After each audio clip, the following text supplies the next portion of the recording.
Hello.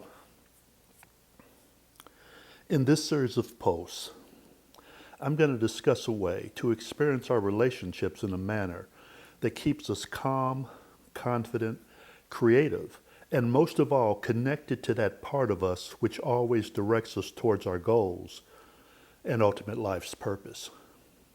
Now, I'm not going to try to tell you how to conduct your relationship.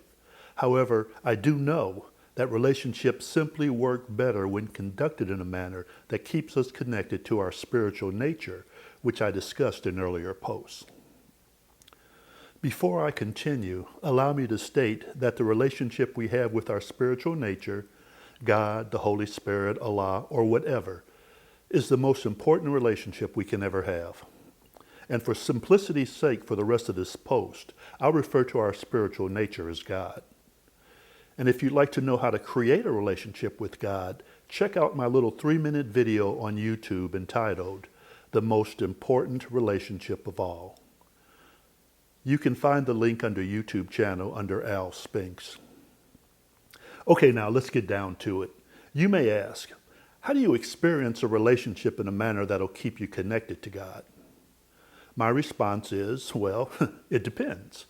If you're considering whether or not you should enter into a new relationship, consider this. Ask God to help you create this relationship in a manner that honors everyone involved. And notice that this new relationship now consists of you, your intended, and God.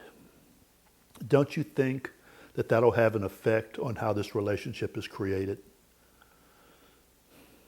The second part of my answer pertains to whether or not you're already in an existing relationship and want to know what to do.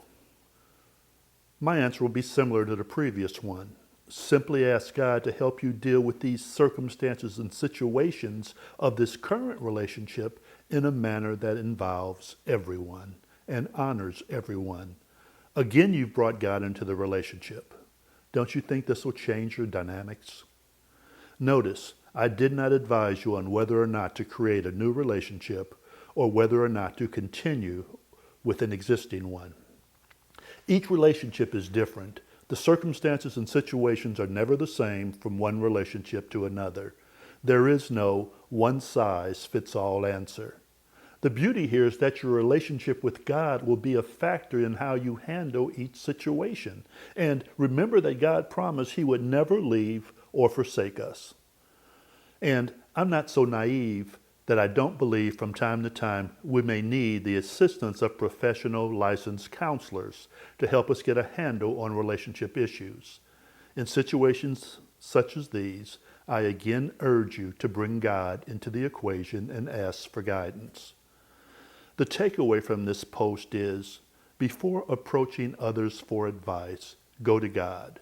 You see, our spiritual guidance will never lead you astray. Let me know what you think about this post.